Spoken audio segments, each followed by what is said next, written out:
causes us, if you think about it, it's a fundamental fear driving the course of our life. The fear being, I can't feel anything bad, and I only want to feel something good. Does that make sense? And the fundamental fear of being unable to cope with my own feelings is causing me to do very many unloving actions. Yep. Now, if God's truth is, God's saying to you, I designed you to feel. You can handle any feeling. You can, when I say handle, I don't mean avoid it. I mean go through it. You can go through any feeling, right? God is saying, I want to help you go through every feeling, no matter how bad it is. God's also saying that to you, right?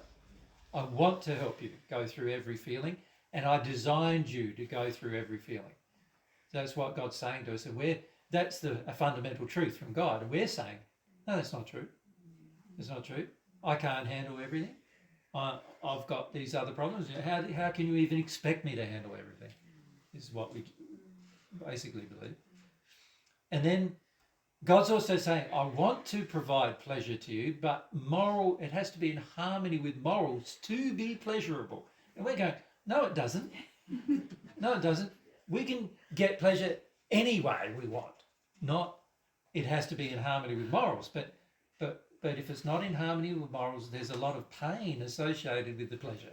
You understand? And this is why even people who think they're engaging pleasure end up in a lot of pain. So, a person taking drugs is an example. They think that it's pleasurable initially, but what ends up happening? A few weeks or months afterwards, they're addicted, they start stealing, they start, doing immoral things, even sexual things, in order to get the drugs. And you know what I mean? Because the original thing was, I'm going to get pleasure at any cost, not I'm going to get pleasure bearing in mind the moral cost. Because if I bore in mind the moral cost, I wouldn't turn to drugs in order to get pleasure. Because there's always a moral cost of drugs, right? Whether it's internal or external, there's always a moral cost. So I wouldn't turn to it. So a person who does is saying, I'm going to get pleasure at any cost. I don't care what the price is, and I don't care even if I've got to pay it down the track. Ironically, because oftentimes they are the ones who are paying it down the track. So we want the pleasure to be instant, and we don't even consider that it's going to be disastrous long term. Makes sense so far? So unless those two fundamental beliefs change, I'm really going to be driven down a track that is going to cause me more pain. And unless I can personally see that myself and start to change this faith that exists in me, I have got no hope to change any other thing in me. Yep. God's way requires me feeling these things. Yep. I was just thinking though, but we've never really felt what true pleasure is. So what are we actually really even seeking? Because we're seeking the avoidance of our pain. Yes, that's what we're seeking. You look at every addiction, and really it's been created to avoid the pain, hasn't it? Yeah. It's been created to avoid a pain of some kind. So fundamentally, both addictions revolve around the avoidance of pain. And God's really saying, look, I created you to feel. If you've got pain to feel, the wisest thing to do is to feel it. That's the wisest thing to do. As soon as you choose to not feel it, now you're going to be doing a whole heap of other things that are not going to be in harmony with love or truth or morals. And you're definitely not going to be listening to God after that. Right? And this is why humanity is so far removed from loving and truthful interactions, because none of us are listening to God because we're so embroiled in the avoidance of our pain. And it's mostly our emotional pain, isn't it? Physical pain we can even bear for the most part. We have some physical pains and you sort of almost work through them, don't you? Or even just ignore them. But the emotional pain, none of us do that with. We all are governed by it. And while it's in me, it's going to govern my decisions and choices and life. Yep. So unless that corrupt faith changes, God's truth is not going to enter my heart, isn't it? Isn't that true? God's truth on any matter almost can't enter my heart, because on the very matter that I need it to change on, that will help me with every matter, I'm not changing it. Because unless the emotional thing changes, my corrupt view of emotions changes, then every other way, any way of receiving all the other truths has now been precluded to me. I can't use any other way to receive truth.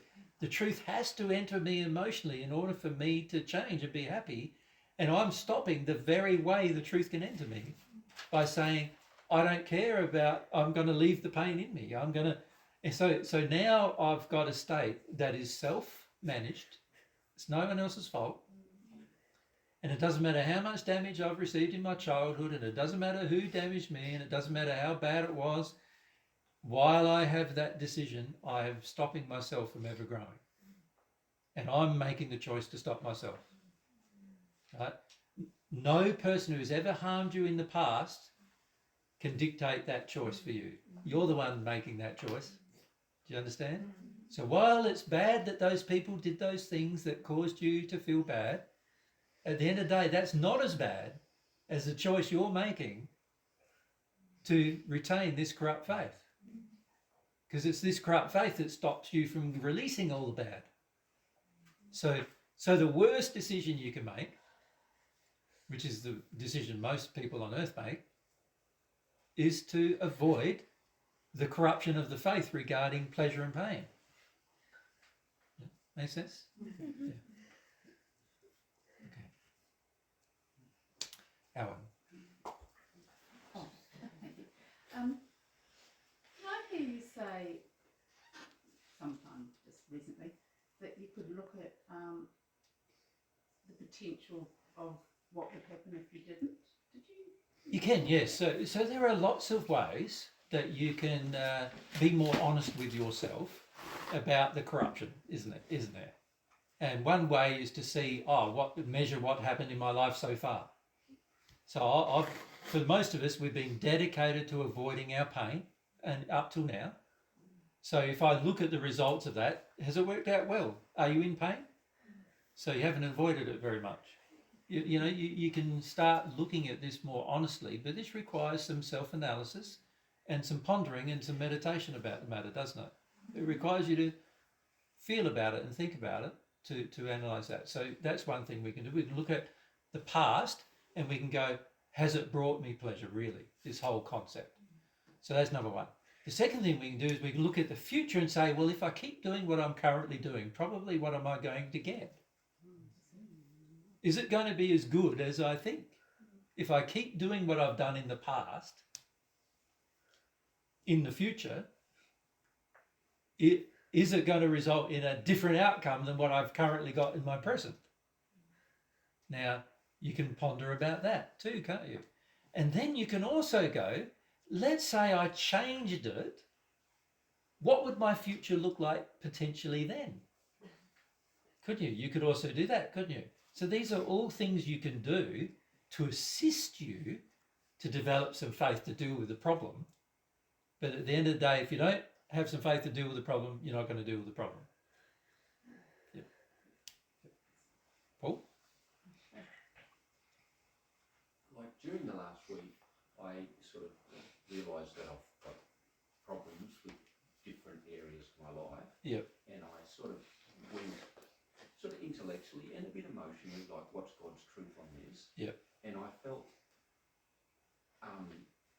like, yeah, I need to feel God's truth on this, and that gives me some peace, and it gives me some. Anyway, it was really good. It felt really good, but I was left in pain.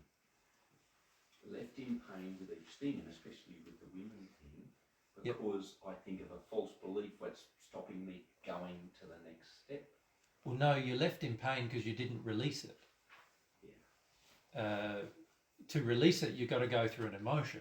Yeah. And you don't want to go through an emotion. So when you don't go through your emotions, you end up sitting on your emotions. Yes. And sitting on them causes you to stay in pain. So the trouble is, you can recognise a whole heap of things in your head, Yeah. But unless you go through them emotionally, and you're prepared to go through them emotionally, you're just going to stay in the exact same pain you were before you recognise them in your head. You understand? Yep. So you're thinking that, no, it's because of other reasons that I stayed in pain, but no, it's not. It's that fundamentally the only reason why we stay in pain is because we didn't release the pain. Now, again, we can look at the example of a child, can't we? When a child injures itself, it generally screams and carries on, and not in an addictive way or abusive way. It just cries until it's done. And then when it's finished doing the crying, it barely even notices that injury is there at all. It's like they don't even have any pain about it at all after that. I don't know if you've noticed that, but that's generally what it's like, isn't it? They have the big cry, and if they're allowed to have the big cry and the big sob, after that, it's like, it's almost like you've got to break their arm before they realise that it's still there, you know what I mean? But they act like it's not there anymore. And the reason why is because most of our physical pain is attached to our emotional pain. If you let go of the emotional pain, the physical pain also dissipates. You follow me? Yeah. So if we understand that we see that happening in a child, and we apply it to ourselves, we can go, well, if I get rid of most of my emotional pain, then most of my physical pain will also disappear. Right? And so I know that if I can at least connect to and feel my emotional pain rather than avoiding the feeling of it, then the next thing is going to be a relief feeling after that. I'll be feeling relieved. Yeah. Now, most of us don't let ourselves go that far. What we do instead of that is we grin and bear the thing emotionally, don't we? We grin and bear the thing, and we try to avoid it, and we use food and we use substances and we use techniques to avoid. And even when we can't avoid completely, this is what we continue to do. And then after all of that, we still have the pain. But not only that, on top of that, we have a bit more pain because we're exhausted. Because we've done a whole heap of things to fight the pain. So we ended up in more pain rather than less, because we fought it and we avoided it, and we ended up in more pain. We don't experience the feelings of relief, of being relieved of the pain. So the key is you cry for as long as it takes for you to be relieved of the pain. Now, and sometimes in my life, that's meant crying for 2 weeks. All waking hours for 2 weeks. Or longer sometimes. One time I had some stuff to do with soulmate stuff, and it took nearly 2 months. Crying every day for 2 months. But if you trust the process, right, you'll go through the 2 months knowing that one point of time this is going to go. This is going to be relieved. And it was interesting with the soulmate thing, because as soon as it felt relieved, I felt, oh, things are going to be fine now. Do you know what I mean? And they were. So it's about having faith in that process of. Yeah, and until you've really done the process once, you're probably not going to have a lot of faith in it, eh? Yeah. But if you can do it at least once, then you'll have some faith in it. Yeah. What I see is the majority of people, they cry for 5 minutes and they think it's the end of the world. Yeah. In other words, we've got very little emotional capacity. Do you know what I mean by that? Like a capacity to feel. We can bear intense emotions for very short periods of time. And even good ones, by the way. Most of us can't bear them for very long. Right? And that's our problem. We've become so emotionally constrained that it's like bearing an emotion for this long is like the end of the world for us. Right? And what I've learned through my own experience is that I can feel an emotion for 2 months. If I've got to cry every day for 2 months, I can feel it. I can do it. And I realise after doing it that I've got a fantastic emotional capacity. I can handle anything. Does that make sense? So I also gain a confidence in myself and a belief in myself and a belief also that this is God's way of dealing with things. You understand? Because his capacity to experience things grows, and I end up feeling more confident in myself. You see, in our childhood, the main damage our parents did to us was they taught us that we can't handle our own feelings. They taught us that we've got to need food to handle your feelings. You need your friends to handle your feelings. You need mum and dad to handle your feelings. You need, all these other things around you to handle your feelings. You need addictions to handle your feelings. They taught us that through their own actions, but also through the way they treated us. That every time we had a feeling, they went into a panic. So they taught us to be afraid of our own feelings. They also taught us that when you have a feeling, love's withdrawn. Right? Every time they were in a panic, do you think they loved you? No, they were scared. They didn't love you then. So every time you had a feeling and they got scared, you learnt that, feelings freak everybody out. Feelings make us go into panics. Feelings are what are the problem, is what we learn. And we're learning this at a very, very young age. And so this is learnt before we had any intellectual development to sort it all out, before we could say, actually, this is a bit crazy. Why are we doing this for? We didn't have the intellectual development to question it. And so what we learnt as children, right from a very young age, is feelings are unable to be handled. The best thing to do is to avoid them as much as possible. That's what we learnt. This is where our bad faith, our corrupt faith comes from, right? So by the time we're an adult now, we have a tiny little spectrum of emotion we can handle, and the rest of it is out of bounds. We can't handle it. We have no confidence in ourselves as an individuals to handle our own feelings. You follow? Mm-hmm. Now, if you end up having no confidence in yourself to handle your own feelings, what are you going to do with your feelings? You're going to blame them on other people. You're going to avoid them as much as possible. You're going to zone out of them as much as you can. You're going to try to distract yourself from them as much as possible. You're going to do all the things you do now because you were taught you can't handle your feelings. Now, what God's trying to say, one of the things God's trying to do is say to you is this. Your happiness is a feeling. If you want to feel bliss, which is, by the way, as it would sound to be, the word describes a beautiful feeling, does it not? You're going to have a strong capacity to feel in order to feel bliss. But if you've only got this much emotional capacity to feel anything, how much bliss are you going to ever feel? No, see, bliss by definition is overwhelming emotional, that it's happy. By definition, it's overwhelming. And if you can't allow yourself to be overwhelmed by an emotion, bliss is not going to be felt that much. It's going to be felt that much, nothing. Do you understand? Because by definition, bliss is an overwhelming happy experience, not an underwhelming one. You understand? So God's saying to you this. He's saying, unless you got the capacity to experience any emotion, no matter how powerful, you have no capacity to experience bliss.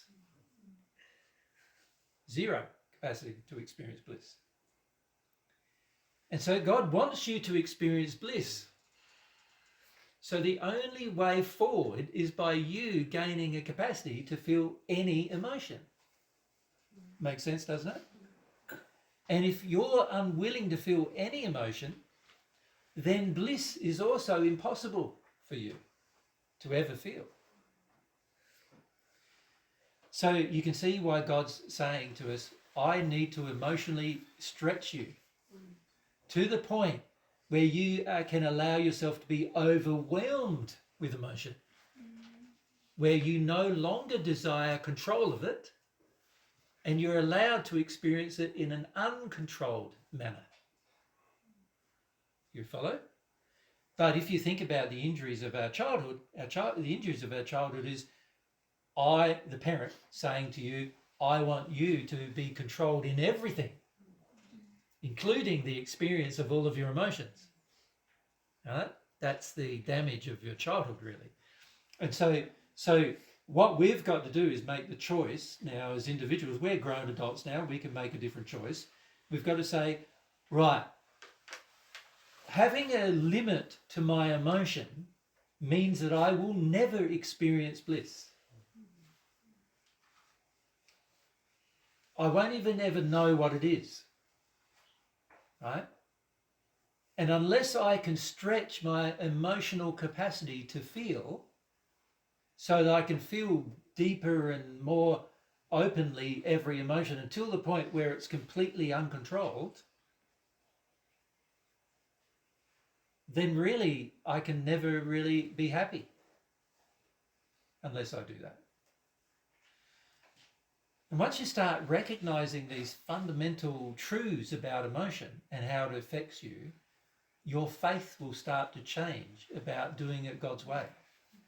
You understand? So does that sort of answer your question, Paul, is about how it's going to change? Yeah, well, it does.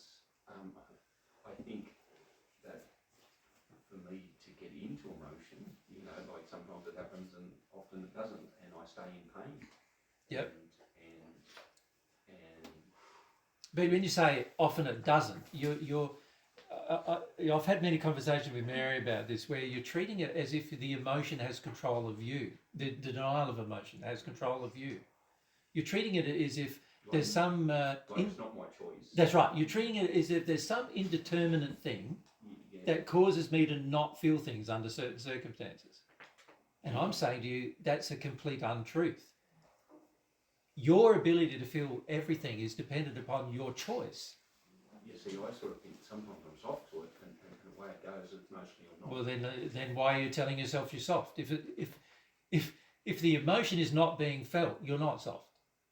So don't tell yourself a lie. But sometimes I feel it does flow. Well, it does flow, then you're soft in those moments. Yes. But the moments where it doesn't flow, then you're not. No, that's right. Yes. Right? And that is under your control. It's not a mysterious outside force going, Paul, Yeah, and that's what I will don't help you see. feel today. I don't see that it's my choice. That's right, you don't. You think it is some mysterious outside force. Yeah. It's not. It's completely up to you. Mm-hmm. But it's up to your feelings, yeah. Not your thoughts. So you want it to be up to your thoughts because you want it controlled. You want to be able to control certain things. You want to be able to say, if it's that thing with girls, I don't want to feel that. You understand? You want to be able to grab certain emotions and put them in a box and never touch them again. Pick and choose. You want to be able to pick and choose. And God's saying, no, that's not how you experience emotion. Emotion has to be like anything that's there has to be felt. No choice. There is no choice other than the choice to just feel everything. No matter what it is. How bad it is doesn't matter. How long you cry for doesn't matter. Do you understand? Yeah. So that sounds like a universal truth in itself. It is. It is one of the primary universal truths. It was one of the first ones I had to recognise in this life in order to progress. That makes sense? Yeah. It is one of God's universal truths about how God designed the soul. Yeah. Sandra? So that's what I was going to ask you. Like when you first started, did you like feel stuff first? This was the very first universal truth I had to accept. So you were like, okay, how do I have this relationship with God? And God was No, I like, didn't you even gotta feel. consider a relationship with Okay. God at the time. I just thought, I want to progress, I want to be happier, what do I have to do? And the very first truth I had to accept was, I've got to learn how to feel all my feelings. The very first one, in this life. And then once that entered your heart, you were humble. Once I entered my heart and I realised this is working, this is effective, then I go, wow, this is what nobody does. But it's what I need to do all the time. Like so from then on it was like any situation, that's what I do. Every situation, this is what I do. Does that make sense? Yeah, but it was the fundamental thing I had to learn first. And you didn't even involve God at the beginning? No, I didn't. No. I could only listen to God's truths after that, because that thing would have precluded me from listening to God's truths. You understand? Because all God's truths have to enter you emotionally. And if you're unable to feel your emotions, then none of God's truths are going to enter you. So it was the very first thing I had to accept. It took me quite a number of months to accept, maybe 3 months to accept. And to accept you released that it wasn't like in your soul, you didn't feel it was true to start with, so you had to feel the pain of the fact that you had this corrupt faith. Yeah, and also I had to release the whole reasons why I wasn't letting myself feel. And there was a whole bunch of reasons why. They were relating to my religion, my upbringing, my friends and family, and what they wanted from me, and lots of different reasons. And also because I thought a lot of my feelings would be too painful to feel. Is fundamentally what I believe. And once I had to give up those beliefs, and giving up each one of those beliefs was painful. I had to cry to give them up. But once I gave them up, after that I was absolutely convinced. It didn't take long. I was absolutely convinced that my emotional openness was the way I progressed. Does that make sense? Yeah. And once I understood that, I no longer had a corrupt faith in managing my feelings and controlling my feelings, and I no longer was stressed out about crying for a few hours. Do you know what I mean? Now I could cry for days and days, and I wasn't bothered by it. I wasn't worried I was going nuts or anything. Makes sense? Because there are some of the false beliefs you have. Yeah. That if you cry for 3 days, you go crazy. You know, this is why the average person, somebody's crying. What does everybody else do? They're in a panic. They're trying to calm the person down. And you sure you're all right, love? You want me to get you a drink? Do you need a cup of tea? Do you need a pill? What? Can I give you a Valium?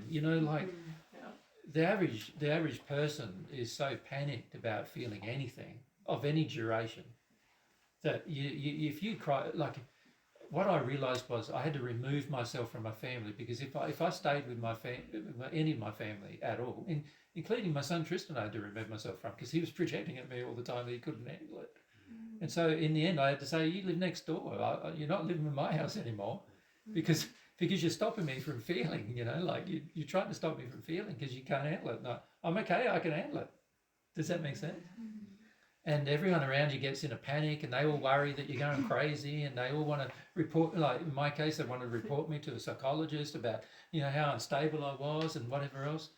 And I felt really good, actually. I felt quite stable, more stable than I ever felt my whole life, because I was I was experiencing the relief of things. So every time I had a good cry about something, I felt after that the relief of that thing, And so I was no longer feeling stressed out by that thing anymore, because it was gone. And once I realised how well it worked, it was sort of like, wow, I can approach this with everything, with everything in my life. And I started to also realise after that, with my longing for God returned. Because up until then I didn't have one, a longing for God. I went through a period where I didn't have any longing for God at all, but my longing for God returned. And my longing, my belief that I could receive truths from God returned. Because I started realising that all the truths were emotional. And this process was the way in which I was going to receive them. You understand? So all that returned as well, my ability to receive that truth returned.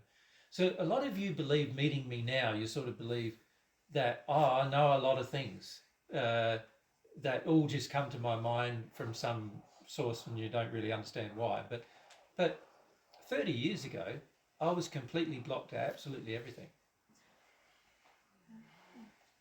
Yep. My own situation, my own welfare, love of myself, love of others, love of God, feeling God's love, completely blocked to everything. And it was a pretty tumultuous time in terms of the pain, the levels in my life. But once I started realising feeling is the way that I get back everything, it was a lot easier to feel things then, because the faith changed. You understand? So I went from this numbed out place to to a feeling place in the space of probably, well, I made some major strides in the first 3 months actually. And then the next 2 years I solidified this belief that my feelings were my way forward. And then after that, like anybody I talked to was like, no, you're not feeling your feelings, that's why nothing's changing, you know. And of course nobody believes you because they're all in a state of trying to keep everything under wraps, right? But yeah. Ulf? Does it matter if you felt causal emotion or effect emotions, or you just felt everything? It didn't even matter. No. I went through some effect emotions first, oftentimes, and it took me, 2 or 3 or 4 days, and sometimes 2 or 3 or 4 months crying about something, and then I realised, oh, I'm a bit stupid. Like that was just the effect of the thing, you know what I mean? And then when I started connecting to the cause of it, then within a few days, usually things cleared up. Does that make sense?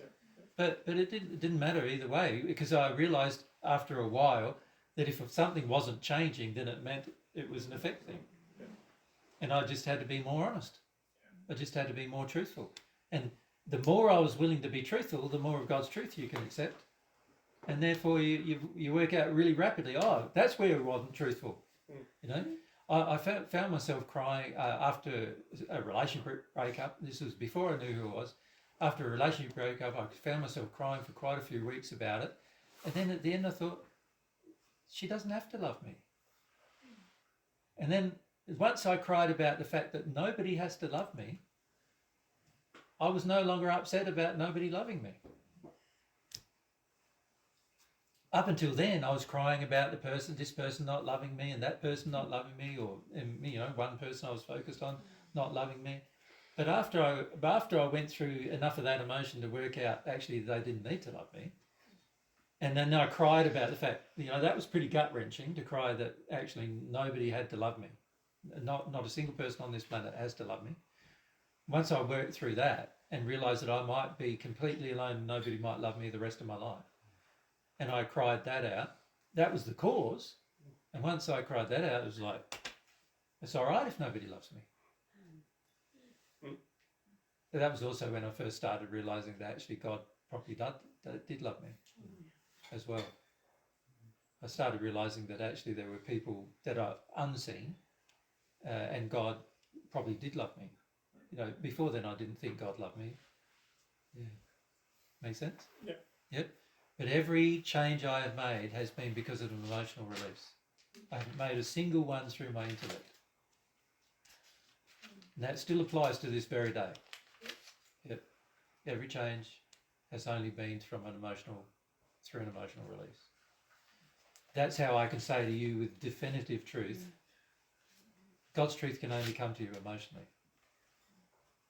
You can't think it. Because there's plenty of times when I've thought I knew things beforehand, but never felt them. And if you can't feel them, they're not real. They only become real when you feel them. Yeah. So that's what happened to me, and I'm guaranteeing it will happen to you.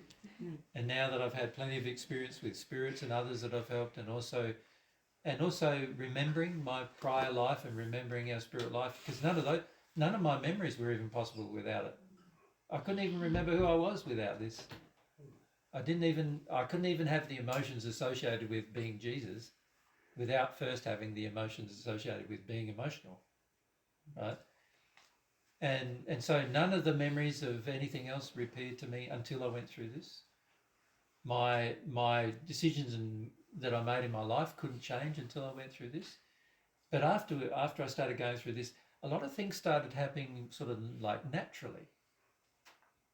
Like what I find is that God sort of, once you get into harmony with it emotionally, God's going, oh, now I can share this with you. Now I can share that with you. And now I can put yourself in this situation and you act appropriately. Now I can give you this situation and you'll act appropriately there too. Now I can put you in this situation and you won't become immoral because of it. Now I can, Now I can do these things for you and you won't, so what I also see is that God is handling us, and when I say handling us, God's got us in his hand saying, until you do this thing, I can't give you the other things. You got to do this thing, and then I can give you some other things. And your readiness to deal with these other things is dependent on you dealing with this thing. Right? And that's only dependent on you making the decision to deal with that thing.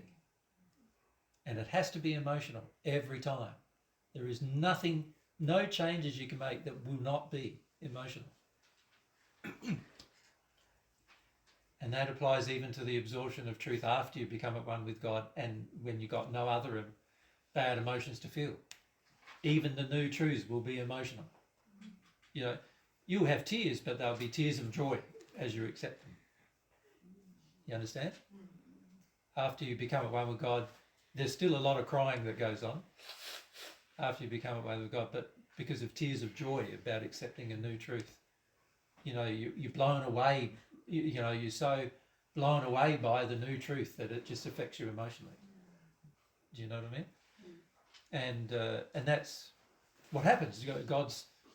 God's trying to stretch you to the point where you're going, I have the potential to become limitless in the way that I express emotion.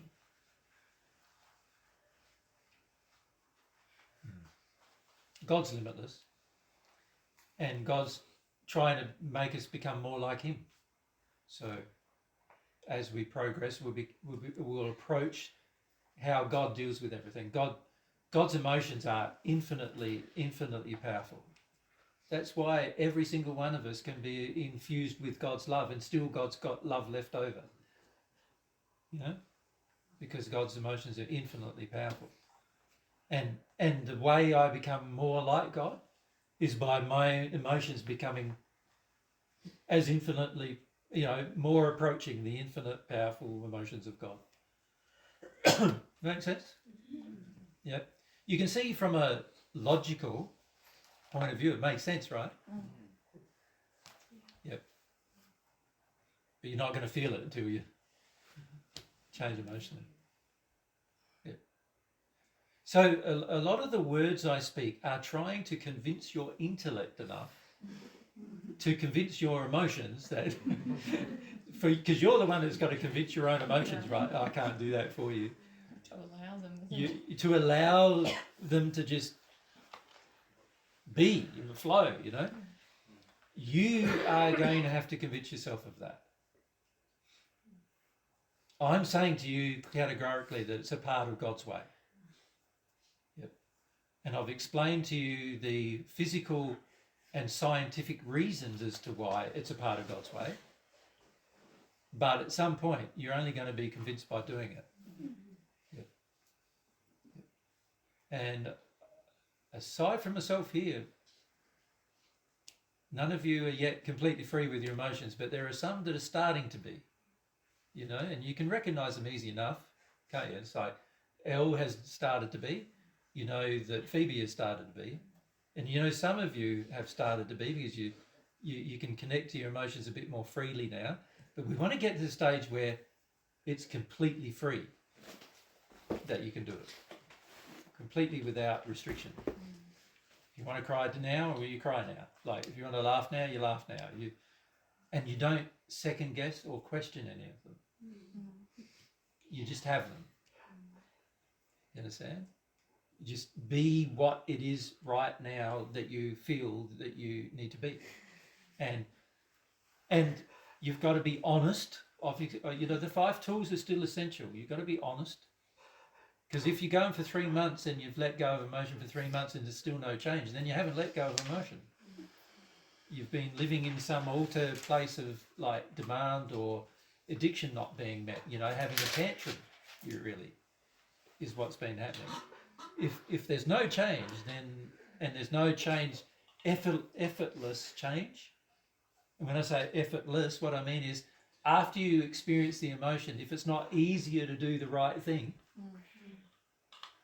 then you haven't experienced the emotion. Does that make sense? Yeah, it should be easier to do the right thing after you've had your emotions. So if it's not easier, then you haven't had the emotion, or you haven't had the right one. Right? We won't let And really, it's you won't let yourself have the right one. Obviously, because your emotions, there's only one person who has control of them. God doesn't have control of them. I don't either. Your family doesn't. Your friends don't. Your partner doesn't. Only you have control of them. Only you. Nobody else. So if you're not feeling an emotion, it's not because of anybody else, right? It's because you're making a decision not to feel an emotion. Yeah. It makes sense, doesn't it? The emotions are in you. Only you have control of them. They're in your soul. Only you can control them. You can control them, or you can just let them be free. You can imprison them, which is what the majority of us have done, or you can open the gate to the prison and let them out. That's what you can do. One way or the other, that's the choice you make. And that's how you get from being stoic to being free with your feelings. You know? By making that choice to be free. Now, there are some reasons why we don't make the choice. So for some of us, it's because we're too afraid of what other people think of us. Because that can certainly cause you to not be free with your feelings, right? For some of us, it's the impression we want to give. So we want to give the impression we're under control, or, you know, we know things and stuff. For some of us, it's we've been taught that stoic is good and emotions are bad. And we've just got to get rid of the idea that they're bad. For some of us, we've been taught that emotions are scary. They're not scary, they're like informative, you know, but we've been taught they're scary. So if we believe they're scary, we're going to have to get rid of the idea they're scary. Does that make sense? If we've been taught that they are like proof of our weakness, that's a big thing most of us have been taught. That when you're emotional, you're weak. You know, how many men have said that to you girls when you're crying? Oh, you're just being insipid now, or oh, look at you, you're just going crying again now. Now we can't talk at all, or whatever. The implication being that when you're emotional, you're more stupid, right? You're dumber. None of these things are true. You're more intelligent, actually. But we have a set of false beliefs in us about our feelings that we are going to have to address. And they are the things I had to address, the first things I had to address. And without addressing that, I didn't receive any other truth until I addressed that problem. So all the things I share with you now, none of it I received until I addressed this problem. I didn't know these things beforehand. The emotions stopped me from knowing. The storage of emotions stops you from knowing. I thought I had everything sorted. But once I started going through my emotions, I realised I had nothing sorted. Nothing. My whole life, I realised, was a complete schmozzle, really, mess. You know, that was only sorted by going through the emotion. Make sense? Pit stop again? Yeah, thank you. Yep. Oh, he said pissed off again.